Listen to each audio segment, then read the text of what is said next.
Good evening, everyone. Welcome, welcome, welcome.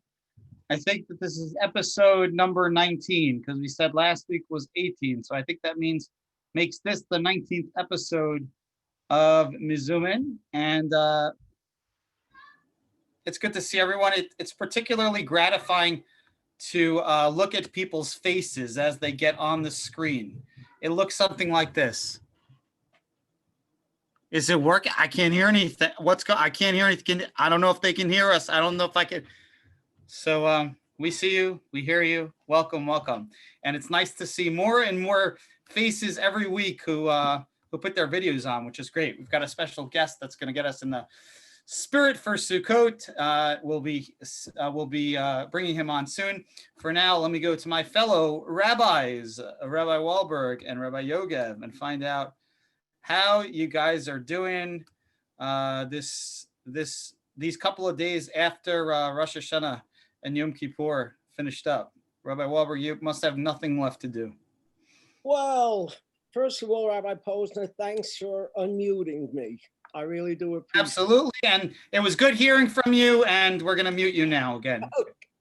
Okay, listen, let me tell you how I'm feeling. I am feeling fabulous.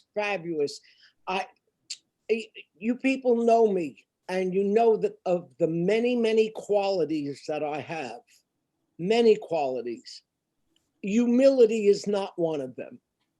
So let me tell you, I want to tell you, we just had one of the greatest high holidays at Beth Tefillah's in its 100-year history. We missed seeing so many of you. I mean, we could literally see seat by seat who was supposed to be here, who was supposed to be there. But we had such a challenge this year, and we worked so hard to meet as many needs as we possibly could. And I don't remember a Rosh Hashanah Yom Kippur where I received so many emails and letters complimenting us on the services and all of the mailings that we sent out. And it's very, very gratifying because we really wanted it to work. And it seems to have worked as well as it could under the circumstances. It's amazing the people who watch MeZOOMin and all of the other programs that we put on. One is a very dear friend of mine by the name of Gail Perez. Gail watches just about everything we have, which is rather remarkable considering she lives in Israel. And I got this email this week, and it ended with, I've so very much enjoyed attending whenever possible some of the absolutely amazing programs. It's been such a pleasure learning from Rabbis Posner, Yogev, and Wecker, and of course you, Tzipi and Chana, each one with her unique style and so much to offer. Thank you all so very much. I am in awe of the incredible camaraderie amongst the clergy, the chazan, and all the staff. You certainly do have a unique Beth Tefillah family. And then my only complaint is that you insist on having the wonderful MeZOOMin at 3 o'clock in the morning. Get it? Gail, if you're still out there, just know that I love you. And if you miss it, I'm going to try and send you a recording of this. But she says, I forgive you and will continue struggling to try to find the time to watch. That's all the way from Israel.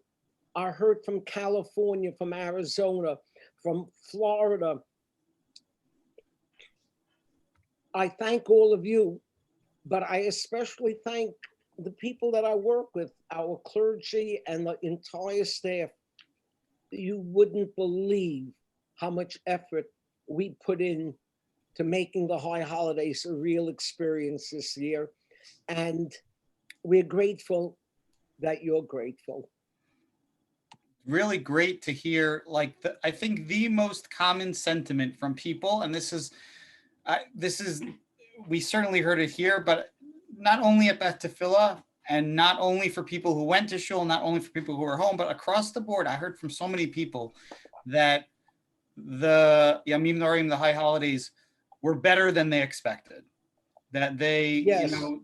whether they were at home and they missed being in shul, but they found some extra time to read some commentaries that they never really had time to read before, or whether they came to shul and they missed the singing, but they appreciated the decorum, or whether, like they just, and I'm sure that not everyone felt that way. But I heard from so many, and it makes me think how we're really much more adaptable than we give ourselves credit for. And people the only problem is the people like the shorter service. We knew that would be a problem. And they're already asking for it for next year. I want to tell you, when I wrote my Yiska sermon, it was 38 pages, which is a little bit shorter than I usually do. But when I realized that it was going to have to be delivered in shul, when people were looking at their watches and it was supposed to be an hour and 50 minutes, I cut it down to 22 pages. Of course, Sherry is saying, why can't you do that every year? Yeah, it was a little weird that you just took them right out of the middle. Yeah, I took out all of the odd pages and it still flowed. No one noticed. All right. Rabbi Yogev, what do you think about the shorter services? Wait, Rabbi Yogev had his initiation. He delivered the Kol Nidre sermon in the Horowitz Hall. He sent me the sermon, and I thought so highly of it that I wrote back to him the highest form of praise that I could think of. I said, Rabbi Yogev, you sound just like me. Rabbi Yogev, it was a little weird that he delivered it with a Brooklyn accent, but whatever. Yeah, no, I told Ari Wahlberg, I've sat next to you for 3 years. Some of the good stuff had to rub off. So hopefully it was well received. I don't know. I feel really uplifted. I feel like, and really proud to be part of. I'm not just saying this. I really do feel proud to be part of the Beth Tefillah team. I feel like the shul went to so many lengths to accommodate so many people. That's my way of thinking, and I love the shul thinks that way. From shofar blowing to people don't know. We had a full pre-Rosh Hashanah preschool, lower school online activity for a half hour with them. We had Kol Nidre. We blew the shofar on Motzei Yom Kippur. I feel like we did so many things for so many people. Of course, not everybody was able to receive everything that they needed, but I just feel like I feel grateful to be in a place that cares to put themselves out there and try to accommodate as many people. It makes me feel really good. It really does. I'm saying that from the bottom of my heart. It really makes me feel good to be in a place that cares about people that way. So. And it's inspiring to see our people also ask for more, like we had discussed if we were going to have an outdoor shofar blowing at the end of Yom Kippur.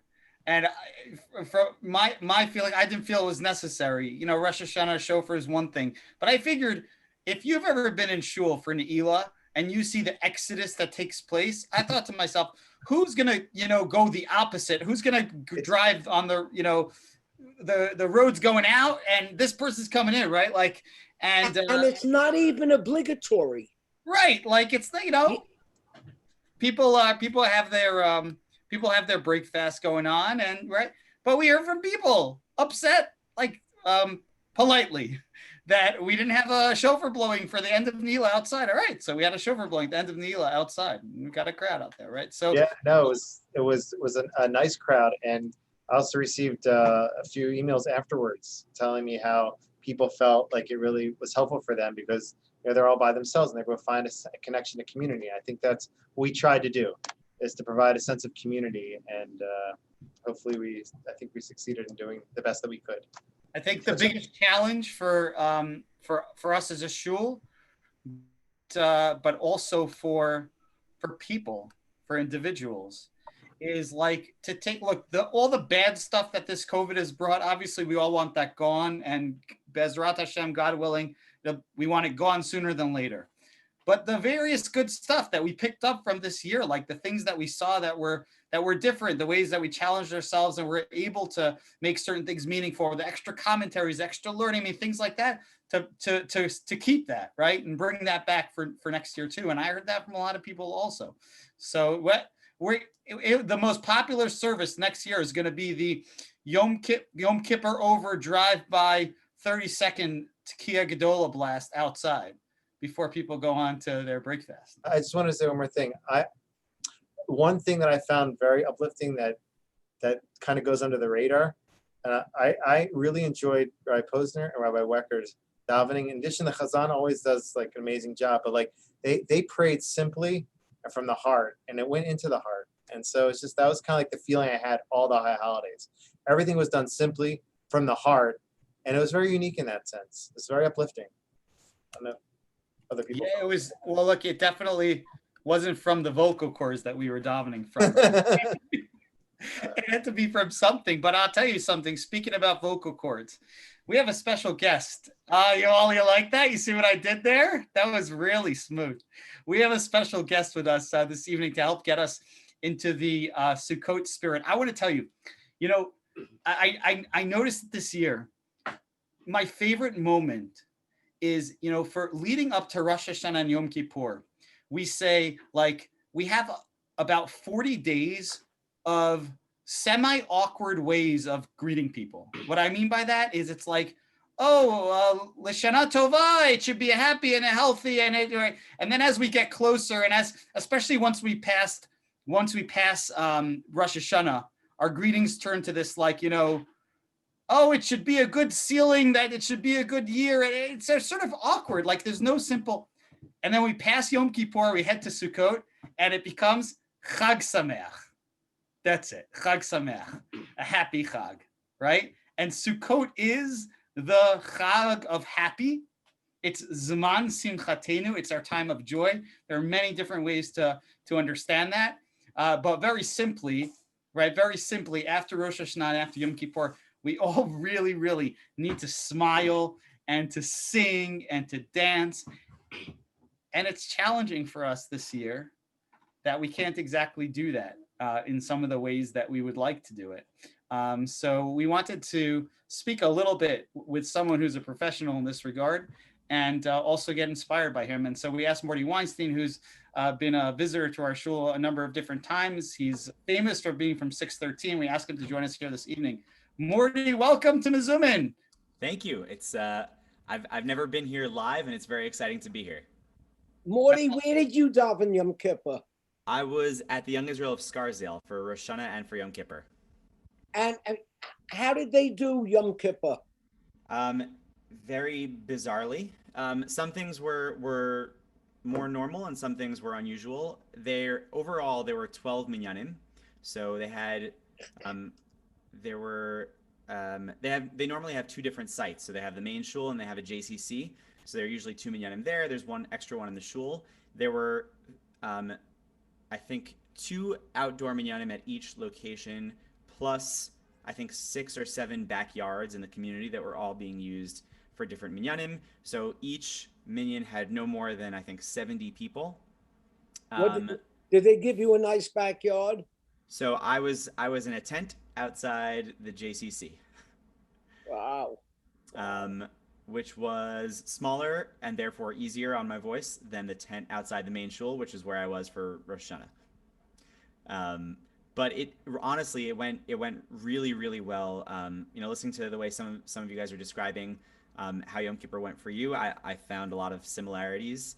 I actually thought it was very, very meaningful and very powerful in just a different and unique way. Certainly, a lot of the things that we say in the tefillah resonated a lot more this year. Yeah.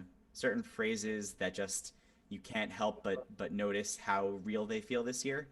But thankfully I was in a minyan where people were separated and distanced and were able to sing, you know, a little bit here and there, and able to really make it feel like a Yom Kippur. And it was I thought it was beautiful. The one really bizarre anecdote is that last minute, one of the Baalei Tefillah that normally comes, he wasn't feeling so well during the week.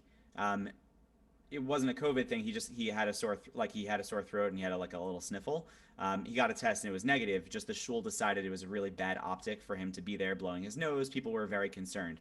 So Saturday night, right before Yom Kippur, the rabbi called me and said, "Okay, you need to step in to take over some of his stuff. Like where the rest of us were going to split up the stuff that he was doing."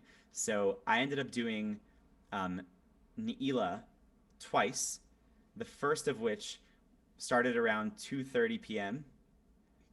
and it was like a 20-minute Ne'ilah, basically as the ending of a minyan that started just at Torah reading. It was Torah reading, Musaf, Mincha, Ne'ilah, straight through in 3 hours total, so that people who were, you know, really concerned but wanted to get their davening in were able to come. So at the end of Ne'ilah, we got to say, "Okay, have an easy rest of your fast post Ne'ilah." It was just a bizarre, like, what a weird way to go about doing things. You know, we would consider trying that here, but we're concerned that our people would go to break fast as soon as Ne'ilah was over. Yeah, and by the way, I think a lot of people were very confused. They were like, "Well, so now is there shofar now? Like, when do we come back?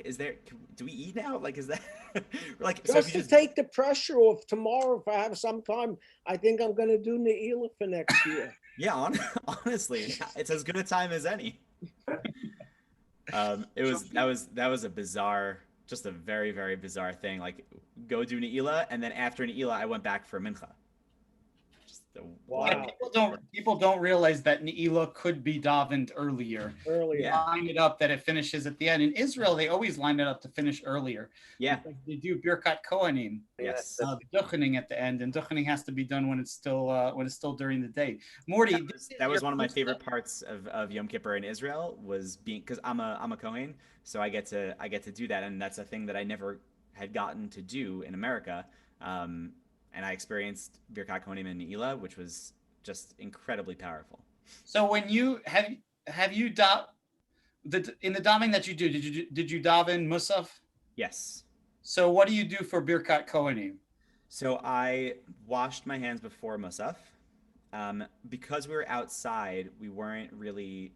There were different questions about going on the floor and whatnot. So when we got up to actual Birkat Kohanim, I put my talis over my head. I did a little flip, a little pivot, and someone else took over to say out the words. I responded, and then I did a little pivot back at the end and continued from Sim Shalom. And probably some people were the wiser, but I don't know.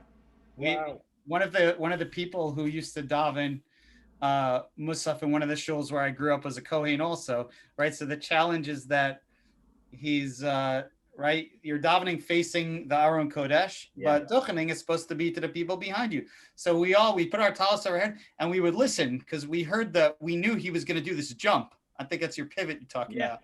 He liked to keep his feet together and turn around, right? Yeah, exactly. Yeah. So Mordy, it's your first time on live, but it's also your first time on, I believe, as a married man. That's true. It is. So Last time I think was probably May. So I got married 2 months after that. Mazel tov. So tell Oh, wait. And you're still married? Yeah, so far. Wow. Rabbi, don't make me mute you. He's going for the record. Go ahead. In America, yeah. Morty, tell us a little bit, because I think it'll be interesting for people. I know that you were, so you don't just sing with 613, but you sing in lots of different groups. How many different groups you sing in? Right now, I don't sing in a lot of different groups. Right now, I'm doing a lot more weddings than a cappella groups. I think at one point the number was up to like 12 or 13 different groups. So basically, you're connected with a lot of the Jewish music world, and I know that when you had been here, we talked about like how you were looking forward to the wedding, and there were going to be all this music and all this dancing and all this singing, and then you got married during COVID.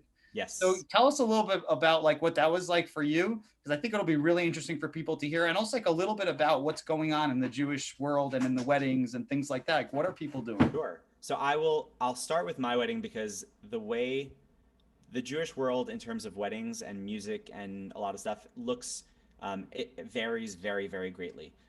So I'll start with my wedding because I would say um, it was a little bit before the massive surge of weddings. August, after the 3 weeks after Tisha B'av, saw an unprecedented amount of weddings in the month of August. There were weddings every single night. It was no longer, Sundays are wedding days and the weekdays are like if you wanted to just, get it out of the way and pay a lot less.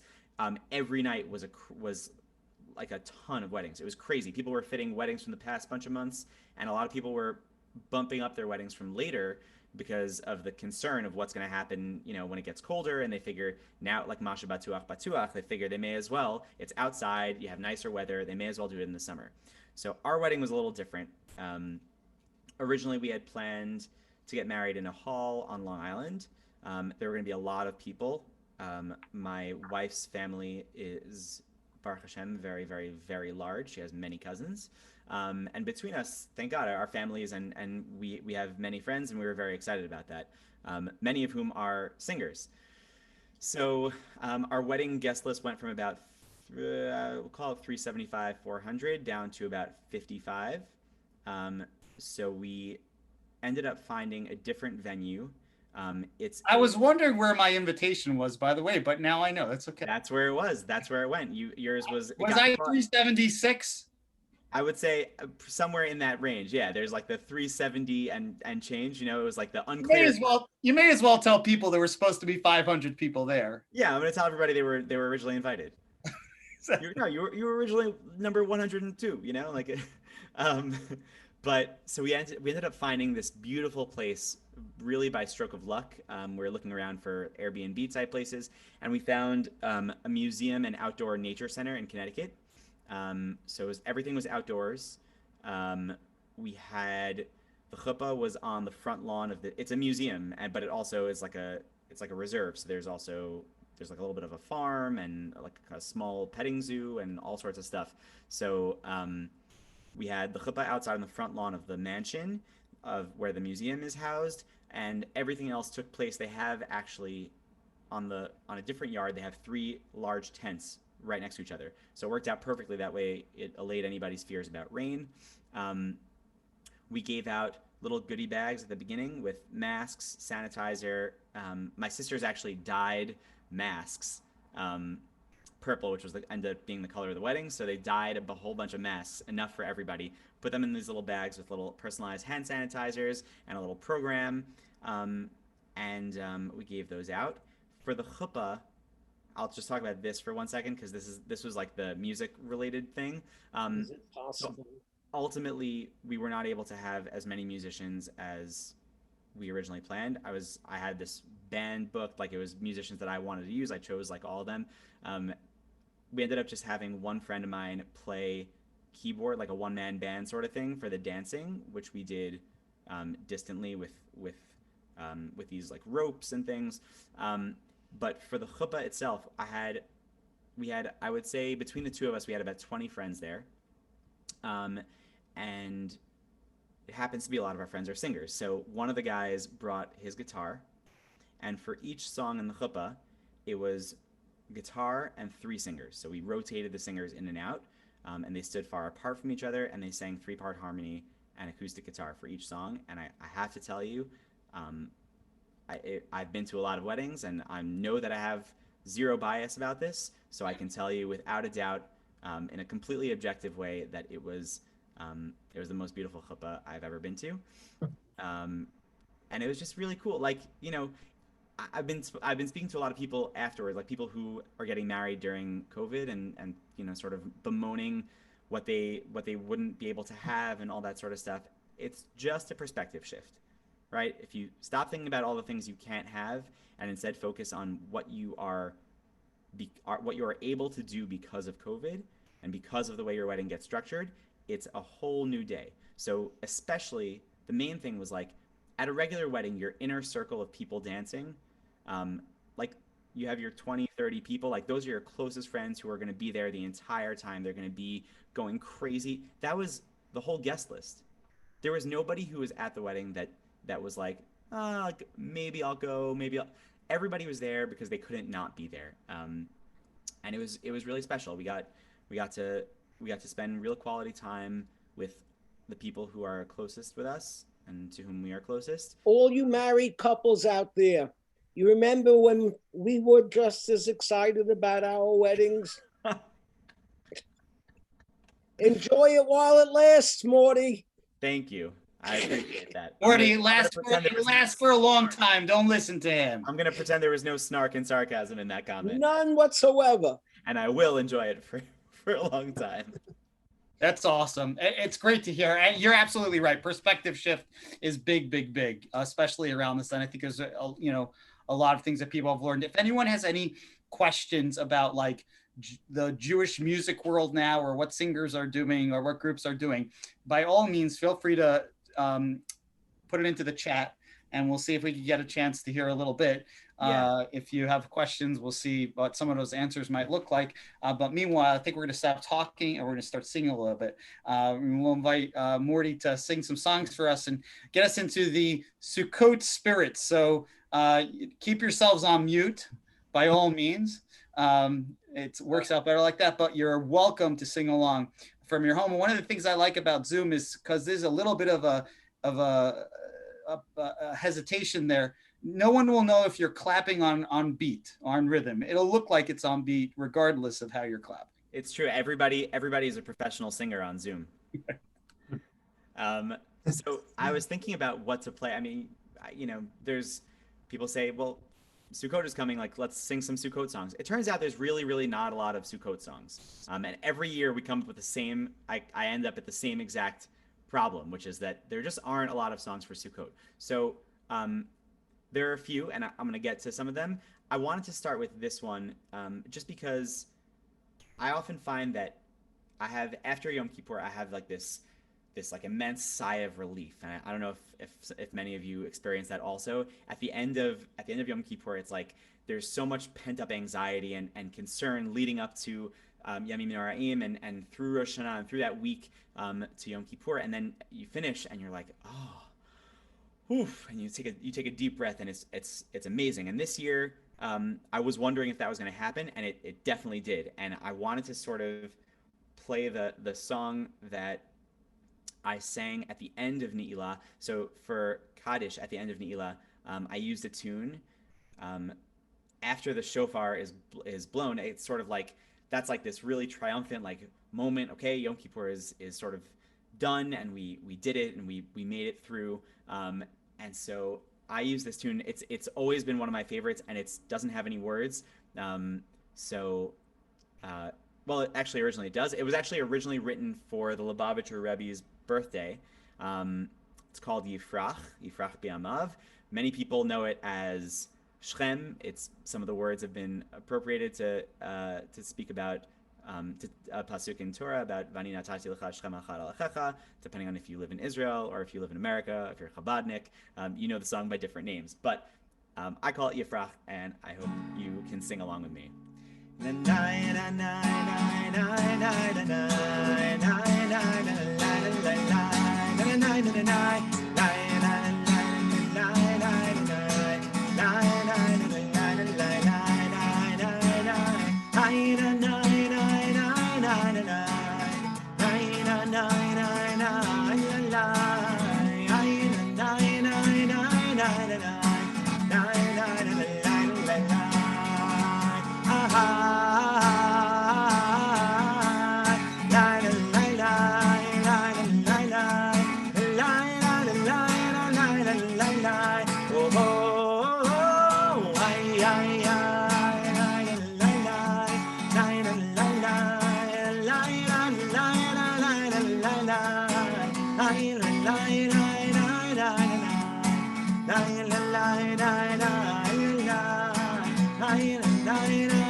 So I love that song. Now that people's creative juices are flowing, we'll ask Rabbi Yogev to share our trivia question for the week, and then we'll give you some time to think about it. We hear some next songs. By the way, Morty, I love that song also. I didn't realize it was originally written for the Lubavitcher Rebbe's birthday. Yeah, I think his 71st birthday, if I remember correctly. It's it just, everybody gets so hyped up when you start singing that song, because like there's so many spots, you know, where you're like, like Yeah, it's awesome. the tension builds up there. It's great. Yeah. So you mentioned the Lubavitcher Rebbe's 71st birthday. His shul is 770. So that's our question for today. List something connected to 7 in relation to Sukkot. So I so far came up with 6. I was hoping to get 7, so it'd be perfect, but maybe someone will add a new one for me. So anything you think about connected to Shavuot, to Sukkot, that deals with the number 7, put it in the chat section, and I'll share with you the ones I came up with, and we'll compare them. By the way, maybe if we needed a 7th, this will work. I think that in the Koren Siddur, Musa for Shalosh Regalim is on page 770, but I could be wrong about that. Rabbi Wecker. I think you're right, if I remember correctly. No, wait, I might be wrong. I just took it back. I think it's 807. Well, I remember there was something connected to 770. I remember you had a Dvar Torah connected to. You said something about that, like 770 is something. Rabbi Wecker, I saw you on before. If you're out there and you have an answer for us, let us know, and we'll let you on MeZOOMin again. There he is, Amida on 771. 771. Right, because Koren has the English right? version of the Amida. Right. Oh yeah. Okay. Done. Amazing. All right, Morty, take us to our next song. So I was thinking, I kind of want to do this. This is a little bit different for me. I rarely sing this song. There are very, very few songs that are actually from the davening on Shalosh Regalim. This one is actually taken from the words of the Amidah on Shalosh Regalim, which is just unusual, and I didn't know about it for a while. I think it's a fairly recent tune, but it's a really, really beautiful melody, and I hope you enjoy it, because I think most people don't know it, and I like it a lot, and it's a song for Sukkot, and most songs don't exist for Sukkot, so it's exciting.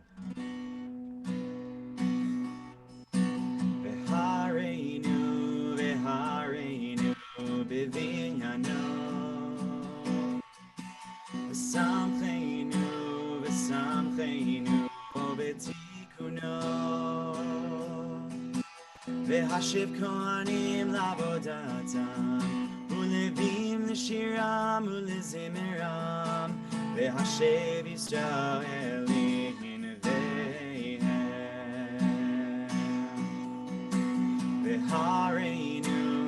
והרינו בבניינו, ושמחנו בתיקונו. והשיב כהנים לעבודתם, ולווים לשירם ולזמרם, והשיב ישראל לנביהם. ושם נעלה ונראה, ונשתחווה לפניך. ושם נעלה ונראה, ונשתחווה לפניך. או בני ביתך כבתחילה, בני ביתך כבבחירה ועכשיו כהנים לעבודתם ולווים לשירם ולזמרם ועכשיו ישראל ינביהם בני בני בני ביתך כבבחירה בני בני בני ביתך כבבחירה ועכשיו כהנים לעבודתם ולווים לשירם ולזמרם ועכשיו ישראל ינביהם ושם נעלה ונראה ונשתחווה לפניך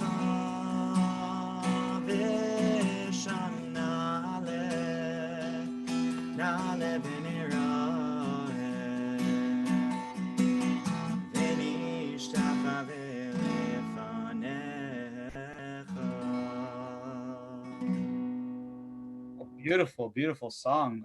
It's familiar to me, but I don't know where it comes from. Where It's It's usually sung with a very like Hasidic or Yeah. Yiddish. so it's a Rechnitz song. So I think there's a reasonably popular video on YouTube with like Simcha Leiner singing with a whole bunch Yeah, of that's- Hasidim. It's an awesome song. If you really want it's like a Heimish kind of way to get into Shalosh Regalim. It's awesome. Really awesome Beautiful. song. And the words mean that we want to, and the reason it's in the Shalosh Regalim, it's in the Musaf, is because we were saying is when we return to the Beit HaMikdash, we want to go back to where the Kohanim and to the Levim, to their real work, the work that they're really supposed to be doing.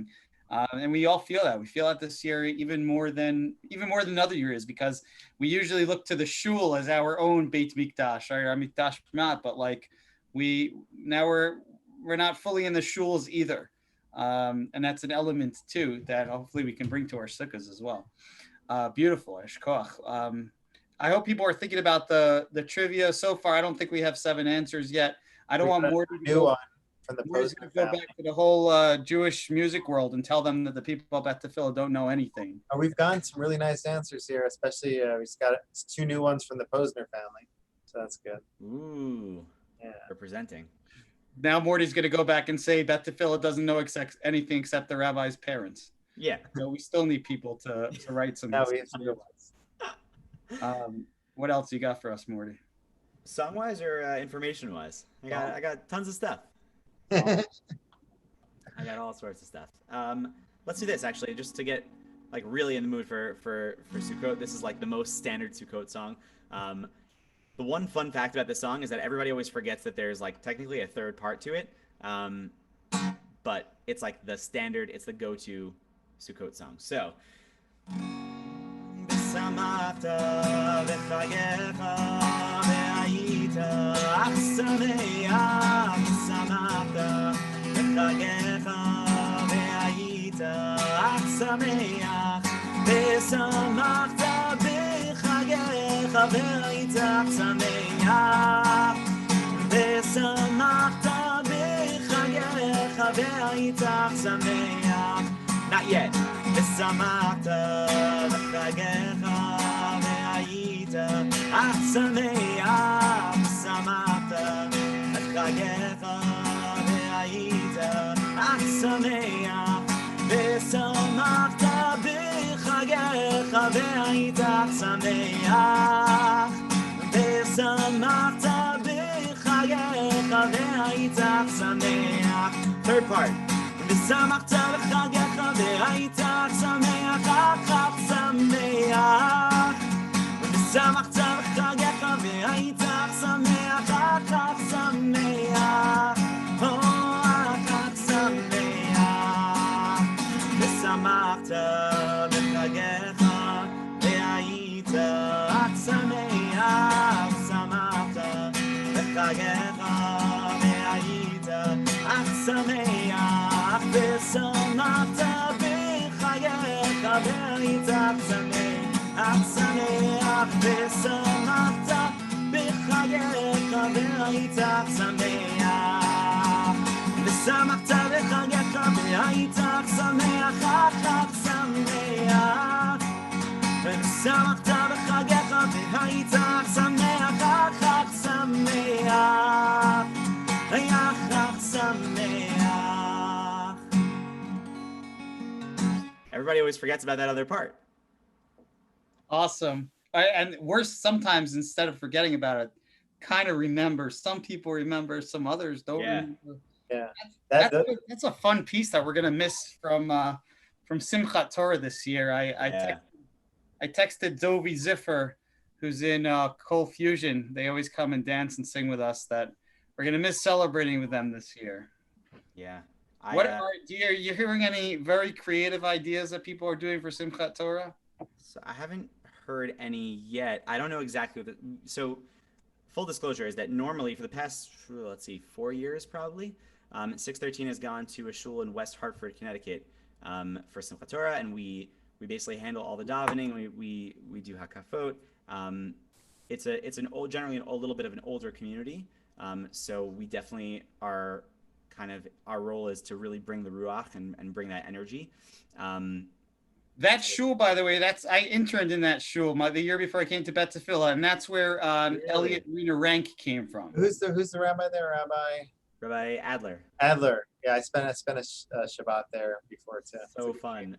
That's like our home away from home. Every year Simchat Torah comes, we take that 2.5 hour drive out to West Hartford.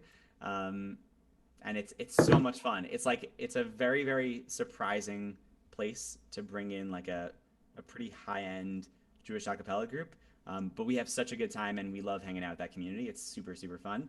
But this year it's not happening. So I was planning on going to my in-laws who live in Great Neck, and then as of yesterday found out that Great Neck Synagogue, where my good friend Yitzi Spinner is the chazan, they're actually bringing in a few singers to come and back Yitzi up for davening and help out with hakafot. I'm not exactly sure how it's working. I know that it will be socially distanced and with masks. I don't know exactly how they're planning on doing hakafot, but it's pretty convenient because I was already going to be there anyway. So now I get to be there and earn some money while hanging out with my in-laws, which is super fun. For your negotiations, you could say you were supposed to come here. Well, I told them to pay you more. The real truth. We'll give you whatever documents you want. The real truth. First of all, I'm going to take you up on that at some point. But the real truth is that we were going to switch. I was going to go to Great Neck for the first days and go to my parents for the last days in Brooklyn. And then once we found out about this, we swapped it. You only go to shuls where I interned. I think the shul in Brooklyn where Morty's parents daven is Kingsway Jewish Center. That was the other shul that I interned. That's actually really weird. But you haven't interned in Scarsdale, have you? No, I don't think so. I'm there a lot. It's like that's my real home away from home. Nice. All right, Morty, give us if you would one more song, and then the next song I think it's gonna have to be a lullaby for Rabbi Wahlberg. I think I got it. So I have. Wait, hold on, you're muted. 1 second, hold on, we couldn't hear you. I keyed that one up, so I need to hear. Rabbi. Wait. I'm almost finished with Ne'ilah.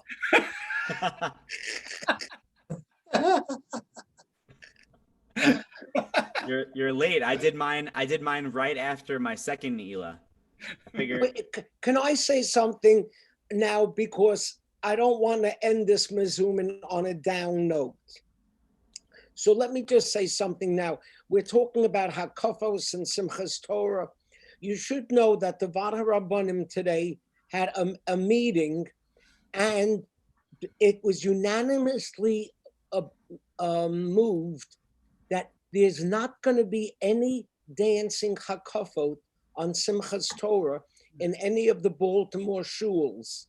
If you want to dance, you stay in your seat and dance, but no big circles, no nothing, because there's a serious problem in the Baltimore Jewish community these days. There was an article about it in the Sun paper yesterday, and you should know 21208, our zip code, had a significant increase overnight. So I'm appealing to all of you, please be careful. As much as possible, stay in. And if you have to go out, of course, socially distant and wear a mask. And you can just imagine if the rabbis are not dancing on Simchas Torah, then this COVID is something that we should each be taking very seriously. You know, this Rabbi, thank you. Stan Haas and Louis Baer, we always joke about this, that some people would like a Simchas Torah for Yekis. So this year, This is the closest thing to it. This is the Yeki Simchas Torah this year. Been waiting for this your whole life. All right, Morty, you got one more song for us? You want one or one and then a lullaby? One and a lullaby will work also. We'll pause for everyone to go get a warm glass of milk. I got one. I got an upbeat one and a lullaby one. Sounds great. So as I was thinking about other stuff for Sukkot, really what I landed on is just songs that I like singing in Hallel, because that's going to be a mainstay of davening over the next bunch of days, which is a wonderful, wonderful thing.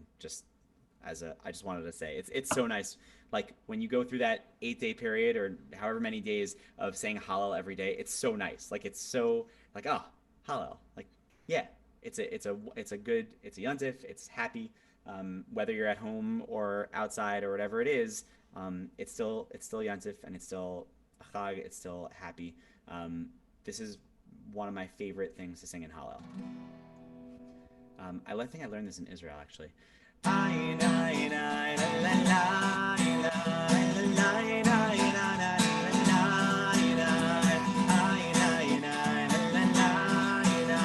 usually you say Ana Hashem Hoshiana.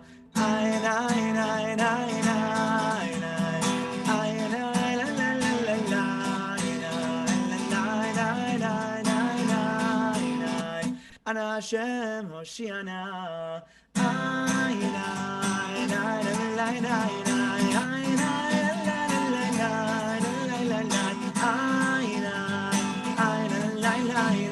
Ana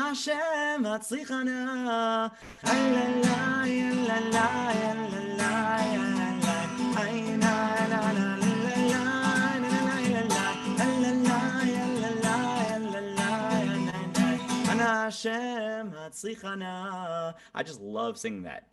It's so good. I think that I heard that more in Israel. Yeah. Here. So I try to do it wherever I am in It's America. awesome. I love that one too. So I don't know what it is. I don't know where it's from.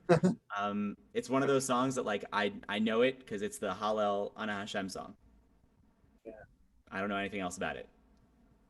I want to remind everyone that next week, which will be on Sukkot, we have a special Wednesday night episode of MeZOOMin with Jeremy Bob, our good friend and alum, who's going to join us. He'll be joining us, I think, from his sukkah in Israel.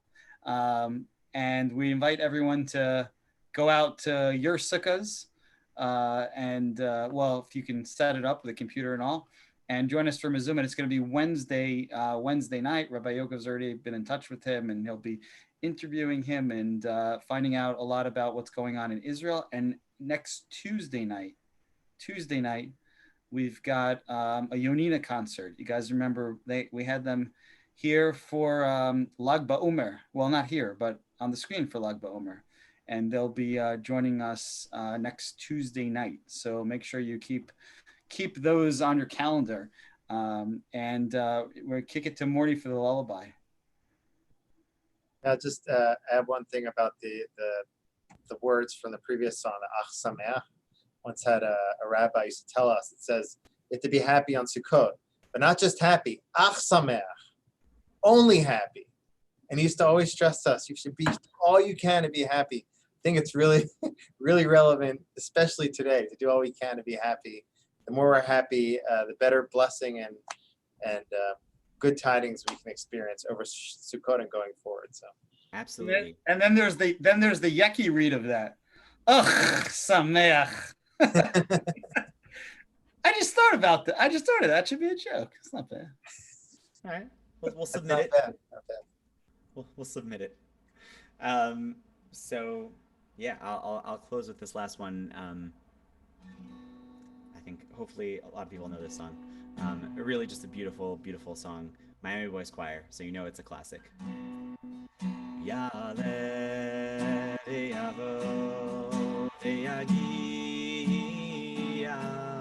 viera viera tse vishama vipake vizacher zichroneinu figdoneinu vizichron avoteinu.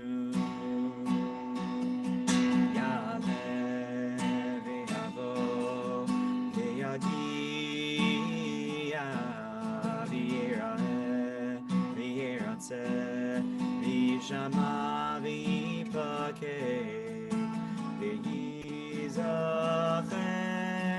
zichroneinu figdoneinu ovizichron avoteinu v'zichron Mashiach ben David Adecha v'zichron Yerushalayim Shecha v'zichron kol amcha beit Yisrael lefanecha lifleita l'tova v'zichron Mashiach ben David Avdecha v'zichron Yerushalayim Shecha v'zichron kol amcha beit Yisrael lefanecha lifleita l'tova. One last time. Ya'aleh v'yavo v'yagia v'yira'eh v'yiratzeh v'yishama v'yipakeh v'yizacher zichroneinu figdoneinu ovizichron avoteinu v'zichron Mashiach ben David Avdecha v'zichron Yerushalayim ir Kadshecha v'zichron kol amcha beit Yisrael lefanecha lifleita l'tova v'zichron Mashiach ben David Avdecha v'zichron Yerushalayim ir Kadshecha v'zichron kol amcha beit Yisrael lefanecha lifleita l'tova. Beautiful, beautiful. On the scale of Rabbi Posner's favorite songs, I think you picked like 3 of the top 5, and I don't know what the other Awesome. 2 are. So Great. Well, I'll tell you what they are. Next time I come on, I'll play them and you'll know. awesome. Thank you so much for joining us and for Really getting us beautiful. into the Chag feeling. Now, Morty, I don't usually like to do this to guests because we don't want to put them on the spot, but I feel confident in asking you if you have any answers to our trivia question. In the past, when we have someone on, we sometimes, I have to admit, we sometimes give them the answer. But Right. I think you can come up with some of the 7s. Okay. So it was 7s in Judaism? 7s? 7's connected to Sukkot. 7's connected to Sukkot. Okay. So we said 7 Hakafot, presumably, for on Hoshana Rabbah. Okay. We've got, let's see. Well, Keep it simple. okay, fine. It's like you saw into my brain and then stop. You're like, don't take another step. I saw something was about to happen there, and I tried to. Because I said, well, Well, when you hear 7 Judaism, you start thinking mystical. Well, sometimes, or you start thinking about like what was in the base of Migdash and like technically what they used to do for whatever. But let's see, what are other sevens? With usually, when the first thing I think of when I say seven in Judaism is Shabbos. But Someone put that in there. Someone said that since Sukkot starts on Shabbos, Rabbi Right. Yoga, you can count that New as messages. seven. well, there's also the Ushpizin. I mean, there's Yeah, Ushpizin. Ushpizin. I mean, technically, there's in Israel, it's 7 days. So Okay. What's our count up to so far? What do we got? We that got was 4 there. Ushpizin, days of Sukkot. The 7 hakafos on the seven Hoshana Rabbah. Rabbah. You mentioned also, what else did you mention? Shabbat. Well, yeah, I guess That can work, I guess. We'll count Shabbat's that. okay. Let's see. Rabbi Yogev, you said you had another two? Yeah, so I also saw, let me see if I saw any other ones. I saw, let me see if there's any other additional ones here. People are into the Ushpizin. Okay, Oh, someone mentioned, Robert Shelley K, the 7 species that grow in Israel and lots of posters for the sukkah. That's That's nice. nice. You know? Ah, That is very connected to the agriculture and the holiday. Yeah. That's really nice, actually. Shemitah is similarly connected. I mean, Sukkot is part of the harvest and sowing agricultural calendar. So Shemitah, the 7th year, is. we'll allow it. We'll allow it. Okay, that counts. Here are a few more. So there's 7 species. There's 7 items we take in our hand. If you think about it. Oh. Right. Nice. So you have 3 hadassim, 3 myrtle branches, aravot, 2, 1 lulav, and 1 etrog. So that's 7 altogether. Nice. You also have the minimum size of a sukkah is what? They includes a 7, obviously. 7 Right. on 7 tfachim. Right. So hand breadth. Hand. And there's one By more. the way, did you know there's a tefach emoji? It's this one. That's amazing. What's the ama? And the last one is so there's 7 mitzvot connected to Sukkot. So there's the 4. You have the 4 minim. Each one's a mitzvah in itself. Each species is a mitzvah in itself. And then you have simcha, being happy on Sukkot. You have the chagiga, and you have sitting in the sukkah. So that's 7. So there's a lot of 7s.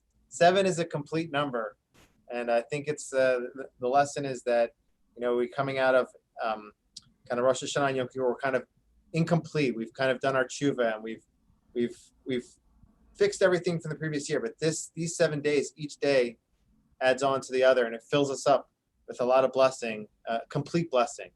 And so it's all part really of the process from Rosh Hashanah, Yom Kippur, and Sukkot. It's all one process of returning to Hashem and ensuring that the upcoming year will be one of blessing. So it's really we're trying to get into the energy of the Chag, be happy like we did tonight with the songs. If you could sing in your sukkah, that's awesome. If you can just hang out in your sukkah or pray or do something to kind of lift your spirits during the holiday. That was the point of the show tonight. And that's something to do on this holiday and do it in a complete way. Awesome. Thank you. Thanks again. Thank you, Rabbi Yoga. Thank you for the trivia. Thanks again to Mordy for joining us, and a big mazel tov. And the whole first year of marriage is a special year. So continue enjoying a whole year of simcha. And it should be a year of simcha. It should be a chag of simcha for all of us, and a year of simcha, a lot of joy and a lot of happiness. And God willing, Bezrat Hashem, we'll be back in shul soon enough, singing and dancing together. Kind of along the lines of what I was saying about the wedding. Honestly, really, it's a perspective thing. We're not in we're not in shul. We're not dancing like we usually are. But think about what some of the time away from shul or away from some of the normal routines are affording you the ability to do. There's some really, really incredible things that you can get out of this time kind of at home and separated and bits of introspection that you can gain. So just a polite recommendation to make the next couple of days a little bit even nicer. Awesome. Yeah. All right, everyone. From our living rooms to yours, but next week we'll be coming from our sukkahs to yours. A Chag Sameach. happy Yom Tov to everyone. Chag Sameach. And oh, don't forget Shabbat Shalom.